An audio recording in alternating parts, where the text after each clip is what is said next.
আয় নিশ্চিত ও কৃষিতে বিনিয়োগ সুবিধা বাড়াতে দিক নির্দেশনা দিয়ে প্রধানমন্ত্রী শেখ হাসিনা জানিয়েছেন, কৃষিতে বাড়তি বিনিয়োগে প্রণোদনা দেবে সরকার। সকালে রাজধানীর ওসমানী স্মৃতি মিলনায়তনে বঙ্গবন্ধু জাতীয় কৃষি পদক প্রদান অনুষ্ঠানে একথা বলেন তিনি। অভিযোগ করেন, ক্ষমতায় থাকতে কৃষি উন্নয়নে বিদেশি সাহায্য এনে অর্থ আত্মসাৎ করেছে বিএনপি জামাত। ধানের পাশাপাশি আলু, সবজি, পেয়ারা ও মাছ উৎপাদনে বিশ্বে শীর্ষ 10-এ উঠে এসেছে বাংলাদেশ। সারে ভর্তুকি, কৃষি ঋণ, গবেষণা, মাঠ পর্যায়ে কৃষি কর্মকর্তাদের নিয়মিত তৎপরতা থেকে শুরু করে সবুজ বিপ্লবের সূচনায় আন্তর্জাতিক স্বীকৃতি মিলেছে দেশের। কৃষি বিপ্লবের সেই যোদ্ধাদের রাষ্ট্রীয় স্বীকৃতি মিলল রাজধানীর ওসমানী স্মৃতি মিলনায়তনে। কৃষি বীজ ও ফসল উৎপাদন, সংরক্ষণ, গবাদি পশুপালন ও মাছ চাষে আধুনিকায়ন, তথ্য ও প্রযুক্তির ব্যবহার ও কৃষিক্ষেত্রে বিশেষ অবদানের জন্য ধান গবেষণা ইনস্টিটিউট ও সুগার ক্রপ গবেষণা ইনস্টিটিউট সহ মোট 32 ব্যক্তি ও প্রতিষ্ঠান পেল বঙ্গবন্ধু কৃষি পদক। এসব প্রতিষ্ঠানের প্রতিনিধি ও ব্যক্তিদের হাতে পদক ও সম্মাননা তুলে দেন প্রধানমন্ত্রী শেখ হাসিনা। কৃষি খাতের উন্নয়নে সরকারের নেওয়া উদ্যোগ ও এর সুফলের চিত্র উঠে আসে আলোচনায়। কৃষি খাতে আগামীর পরিকল্পনা বাস্তবায়নে নিজের মতামত দেন প্রধানমন্ত্রী। শুধু যে ধান উৎপাদন আমরা বাড়িয়েছি তা না, আপনারা ইতিমধ্যেই শুনেছেন, ধান, মাছ, সবজি, ফল ফলালি, সব মিঠা পানির মাছ, সবকিছুতেই কিন্তু বাংলাদেশ আজকে উৎপাদন করে বিশ্বে একটা স্থান করে নিয়েছে। হয় কোথাও আমরা তৃতীয়, কোথাও চতুর্থ, কোথাও পঞ্চম, এটা বড় কথা না, কিন্তু আমরা তো আমাদের একটা অবস্থান আজকে সারা বিশ্বব্যাপী নিজেদের দাঁড় করাতে পেরেছি, যেটা হচ্ছে একটা সম্মানজনক অবস্থান। জানান, কৃষি উৎপাদন বাড়াতে আধুনিক চাষাবাদ, পণ্য সংরক্ষণ ও প্রক্রিয়াজাত শিল্পে বিনিয়োগে কৃষক ও উদ্যোক্তাদের পাশে থাকবে সরকার। আমরা উৎপাদন বৃদ্ধি করছি, কিন্তু সেই সাথে সাথে কৃষকরা যাতে ন্যায্য মূল্য পায় সেটাও নিশ্চিত করতে হবে।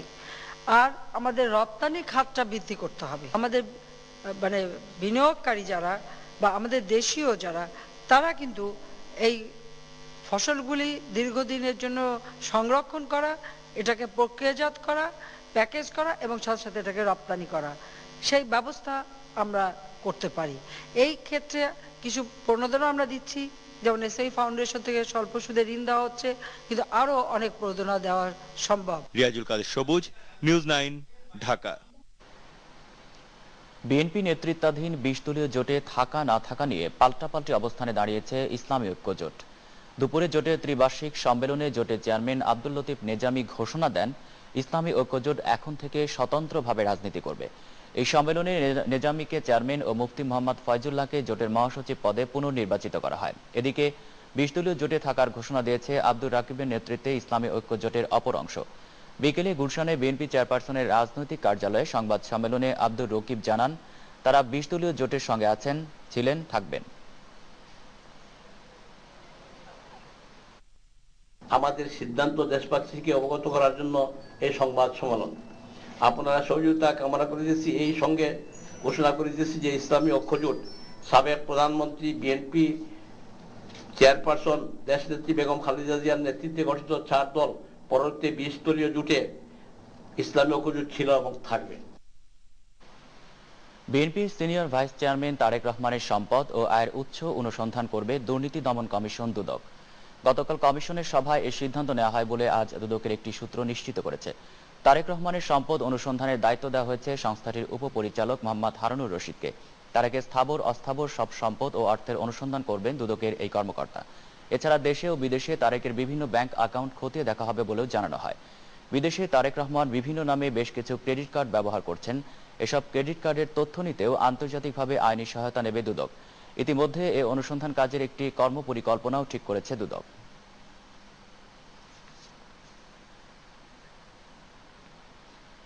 জামাতের ডাকা সকাল সন্ধ্যা হরতালে তেমন কোনো প্রভাব পড়েনি জনজীবনে। কর্মসূচি দিয়ে রাজপথে ছিল না দলের নেতাকর্মীরা, ছিল না কোনো মিছিল, পিকেটিং। রাজধানীতে বাস, প্রাইভেট কার, রিক্সা, অটোরিক্সা সহ বিভিন্ন যানবাহন চলাচল ছিল স্বাভাবিক। জামাতের আমির মতিউর রহমান নিজামীর ফাঁসির দণ্ড বহাল রাখার প্রতিবাদে সকাল সন্ধ্যা হরতাল ডাকে জামাত। হরতালকে কেন্দ্র করে রাজধানীতে নেওয়া হয় সতর্ক নিরাপত্তা ব্যবস্থা। হরতালে রাস্তায় যানবাহন চলাচল ছিল স্বাভাবিক। গুরুত্বপূর্ণ সড়কগুলোতে ট্রাফিক জ্যামও দেখা গেছে। প্রাইভেট কার, বাস, অটোরিক্সা সহ সব ধরনের যানবাহন চলাচল করেছে। গাড়ি চলতেছে। হরতাল দিয়ে কি করবো? আমরা গরিব মানুষ ভাই, পেটের দায় করতে হবে। বুম পড়ুক আর যাই পড়ুক, আমাকে চালাইতে হবে, নাহলে বউ ফেলাম তো না খাই মরবো। না, ময়মনসিংহে যাবো, গাড়ি পাইতে কোনো সমস্যা হবে না, গাড়ি চলছে ঠিক মতন। দূরপাল্লার বাসগুলো ছেড়েছে, ট্রেন চলাচল ছিল স্বাভাবিক।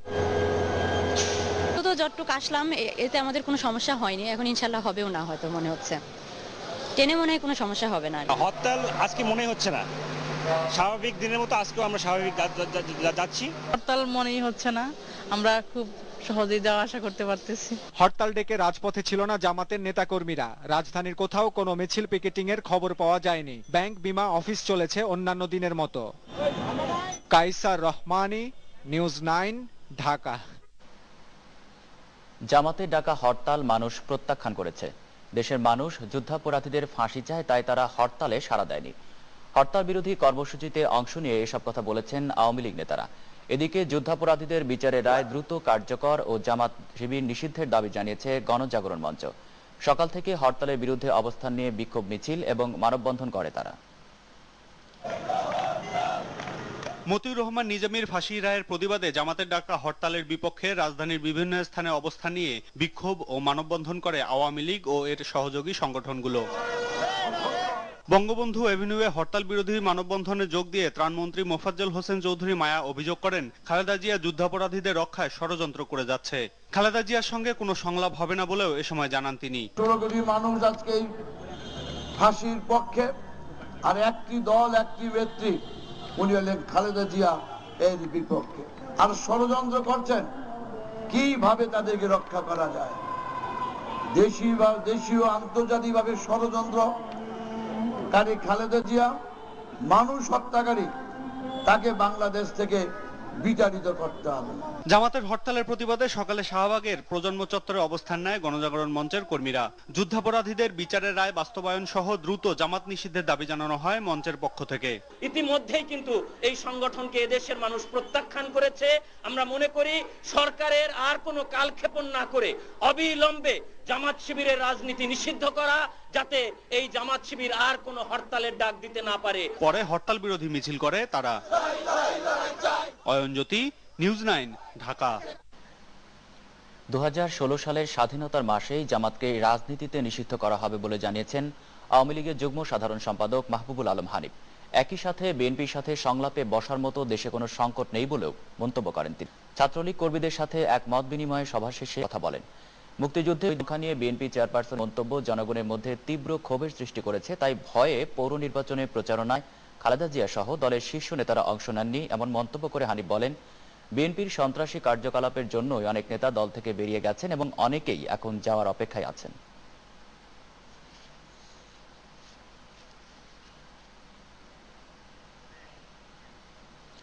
খালেদা জিয়া পাকিস্তানি মতাদর্শে বিশ্বাসী বলে মুক্তিযুদ্ধে শহীদদের সংখ্যা নিয়ে বিতর্কিত মন্তব্য করতে পেরেছেন, বললেন বাণিজ্য মন্ত্রী তোফায়েল আহমেদ। সকালে রাজধানীর পাবলিক লাইব্রেরিতে ছাত্রলীগ আয়োজিত বঙ্গবন্ধুর অসমাপ্ত আত্মজীবনী বইয়ের বিতরণী অনুষ্ঠানে তিনি একথা বলেন। এ সময় বাণিজ্য মন্ত্রী বলেন, যারা আন্দোলনে হারে তারা নির্বাচনে বিজয়ী হতে পারে না।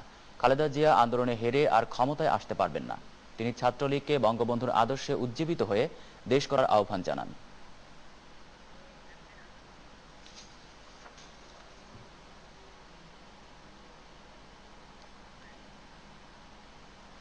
জাতীয় সমাজতান্ত্রিক দল জাসদের প্রতিষ্ঠাতা ও মুক্তিযুদ্ধের অন্যতম সংগঠক কাজী আরেফ আহমেদ সহ দলটির 5 নেতা হত্যা মামলায় 3 আসামির ফাঁসি আজ রাতে যশোর কেন্দ্রীয় কারাগারে কার্যকর করা হবে। ইতোমধ্যে ফাঁসি কার্যকরের সব প্রস্তুতি শেষ করেছে কর্তৃপক্ষ। এর আগে ফাঁসির দণ্ড পাওয়া 3 আসামি প্রাণ ভিক্ষা চাইলে তা নাকচ করেন রাষ্ট্রপতি। যশোর প্রতিনিধি হাবিবুর রহমান মিলনের রিপোর্ট, জানাতেন রিফাত তাসনুভা। মুক্তিযুদ্ধের অন্যতম সংগঠক ও জাতীয় সমাজতান্ত্রিক দল জাসদ নেতা কাজী আরিফ আহমেদ সহ 5 নেতা হত্যা মামলার রায় কার্যকর হচ্ছে বৃহস্পতিবার রাতেই। ফাঁসির দণ্ডপ্রাপ্তরা হলেন কুষ্টিয়ার মিরপুর উপজেলার সাফায়াত হোসেন, কুরসা গ্রামের আনোয়ার হোসেন ও রাশেদুল ইসলাম ওরফে আকবর। যশোর কারাগার সূত্রে জানা যায়, এরই মধ্যে এই 3 জন রাষ্ট্রপতির কাছে প্রাণ ভিক্ষা চেয়েছেন, কিন্তু রাষ্ট্রপতি সেই আবেদন নাকচ করে দেন। ফাঁসি কার্যকর হবে চিঠি ইতিমধ্যে পেয়েছি, জেলা প্রশাসক মহোদয় পেয়েছে, আমি পেয়েছি, সিভিল সার্জন পেয়েছি, আমরা সকলে সেখানে উপস্থিত থাকবো। এদিকে ফাঁসি কার্যকরের জন্য সব প্রস্তুতি সম্পন্ন করেছে কারা কর্তৃপক্ষ। এই হত্যাকাণ্ডে দায়ের করা মামলার ফাঁসির দণ্ডাদেশ পাওয়া 9 জনের মধ্যে 5 জন পলাতক রয়েছেন, আর একজন আসামি কারাগারে থাকা অবস্থায় মারা গেছেন। ইতিমধ্যেই একবার স্বাস্থ্য পরীক্ষা সম্পন্ন করেছি, তারা সুস্থ আছে, তারা ভালো মানসিকভাবে সুস্থ আছে, এবং ফাঁসির আগেও একবার তাদেরকে এরকম স্বাস্থ্য পরীক্ষা করার বিষয় আছে। এবং 1999 সালে কুষ্টিয়ার দৌলতপুরের কালিদাসপুর সরকারি প্রাথমিক বিদ্যালয় মাঠে জনসভা চলাকালে সন্ত্রাসীদের গুলিতে নিহত হন কাজী আরিফ আহমেদ সহ জাসদের 5 নেতা। ওই দিনই পুলিশ বাদী হয়ে মামলা করেন। হত্যাকাণ্ডের 5 বছর পর 2004 সালে 30 আগস্ট কুষ্টিয়া জেলা জজ আদালতে হত্যা মামলায় 10 জনের ফাঁসি ও 12 জনের যাবজ্জীবন কারাদণ্ডের রায় দেন। আসামিরা হাইকোর্টে আপিল করলে 2008 সালের 31 আগস্ট আদালত ফাঁসির এক আসামি ও যাবজ্জীবন সাজাপ্রাপ্ত 10 জনের সাজা মওকুফ করে রায় দেন। পরে সরকার পক্ষ সুপ্রিম কোর্টে আপিল করলে আদালত 2011 সালের 7 আগস্ট হাইকোর্টের দেয়া রায় বহাল রেখে রায় দেন। ফাঁসির দণ্ডাদেশপ্রাপ্ত আসামিরা আপিল বিভাগে রিভিউ করলে তাও 2014 সালের 19 নভেম্বর খারিজ করে দেয় আপিল বিভাগ। সর্বশেষ রাষ্ট্রপতির কাছে প্রাণ ভিক্ষা আবেদন নাকচ হওয়ায় কার্যকর হচ্ছে ফাঁসি। রিফাত তাসনোভা, নিউজ 9, ঢাকা। দর্শক, ফাঁসি কার্যকরের বিষয়ে সর্বশেষ খবর জানাতে টেলিফোনে আমাদের সাথে যোগ দিচ্ছেন প্রতিনিধি হাবিবুর রহমান মিলন। মিলন, শুনতে পাচ্ছি। মিলন, রাতেই তো ফাঁসি কার্যকর হওয়ার কথা, তো ফাঁসি কি কার্যকর হয়েছে কিংবা কখন হবে, এই বিষয়ে কি সর্বশেষ তথ্য কি আছে আপনার কাছে? জি আশরাফ, জাসদের অন্যতম প্রতিষ্ঠাতা কাজী আরিফ আহমেদ হত্যাকাণ্ডের যে 3 আসামির ফাঁসি কার্যকর হওয়ার কথা রয়েছে আজ রাতে, আমরা ইতোমধ্যে অসমর্থিত সূত্রে কারা অভ্যন্তর থেকে তথ্য পেয়েছি রাত 11টা 1 মিনিটে হাবিব ও আনোয়ারের ফাঁসি কার্যকর করা হয়েছে এবং বাকি আসামি ঝন্টুর ফাঁসি কার্যকরের প্রস্তুতি নেওয়া হচ্ছে। এর আগে রাত 8টায় 3 আসামি হাবিব, আনোয়ার ও ঝন্টুর পরিবারের সদস্যরা কারাগারের ভেতরে প্রবেশ করেন এবং তাদের সাথে স্বজনরা শেষ সাক্ষাৎ করেন। এরপর রাত 9:30টার দিকে যশোরের সিভিল সার্জন এবং 10:30টার দিকে পুলিশ সুপার এবং জেলা প্রশাসক কারা অভ্যন্তরে প্রবেশ করেন। এরপরই আসলে আমরা যেটা ভেতর থেকে খবর পেয়েছি যে আসামিকে কারা মোলাম রমজান আলী তিনি তাদেরকে তওবা পড়িয়েছেন। এরপর তাদেরকে নিম্ন আদালতের রায়, আপিল এবং রাষ্ট্রপতির ক্ষমা আবেদন নামঞ্জুর হওয়ার বিষয়টি জানানো হয়েছে। তাদেরকে জমটুপি পরিয়ে ফাঁসির মঞ্চে নেওয়া হয় এবং আমরা সর্বশেষ যে খবরটি পেয়েছি রাত 11টা 1 মিনিটে হাবিব ও আনোয়ারের ফাঁসি কার্যকর করা হয়েছে।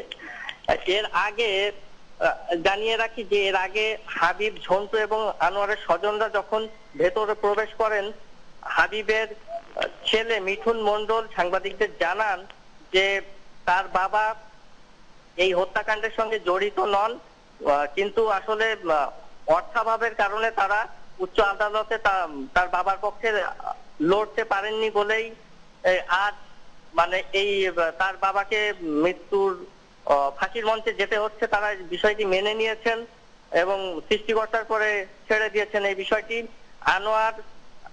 আনোয়ারের ভাই আব্দুল হান্নান আমাদেরকে জানিয়েছেন যে 2 দিন আগেও তার ভাইয়ের সঙ্গে তারা দেখা করেছেন এবং আজকেও দেখা করেছেন। 2 দিনই তার ভাই আনোয়ার নীরব ছিলেন এবং শুধু চোখের পানি ফেলেছেন। আর সর্বশেষে আমরা যেটা জেনেছি 3 জনের ফাঁসি কার্যকর হওয়ার পরপরই তাদের লাশ স্বজনদের কাছে হস্তান্তর করা হবে রাতেই এবং তারপরে স্বজনরা লাশ নিয়ে তাদের গ্রামের বাড়ি কুষ্টিয়ার মিরপুরে যাত্রা করবেন। সেখানে হাবিব, ঝন্টু এবং আনোয়ারের দাফন সকাল 9টায় সম্পন্ন হবে বলে তার স্বজনরা জানিয়েছেন। হাবিবের লাশ দাফনের বিষয়টি এখনো জানা যায়নি। এই হচ্ছে সর্বশেষ পরিস্থিতি। আশরাফ, মিলন, আপনাকে ধন্যবাদ। হাবিবুর রহমান মিলন জানাচ্ছিলেন যশোর থেকে। চলে যাচ্ছি পরের খবরে। রাজনীতিতে আবারও আসছে 2 দলের সংলাপ ইস্যু। আদৌ সংলাপ হবে কিনা এ বিষয়ে নিশ্চয়তা না থাকলেও গণতন্ত্রের স্বার্থে বড় 2 দলকে সংলাপে বসার আহ্বান জানিয়েছেন রাজনৈতিক বিশ্লেষকরা। না হয় দেশে জঙ্গিবাদ কিংবা সংঘর্ষের রাজনীতি বাড়তে পারে বলে আশঙ্কা তাদের। বিস্তারিত জানাচ্ছেন ফরহাদ হোসেন। দেশে যে রাজনৈতিক অনিশ্চয়তা চলছে এর থেকে বেরিয়ে স্বস্তি চায় সাধারণ জনগণ। প্রধান দুই দল আওয়ামী লীগ ও বিএনপির মধ্যে যে বিরোধ জিয়ে রয়েছে তার অবসান হতে পারে আলাপ আলোচনায়।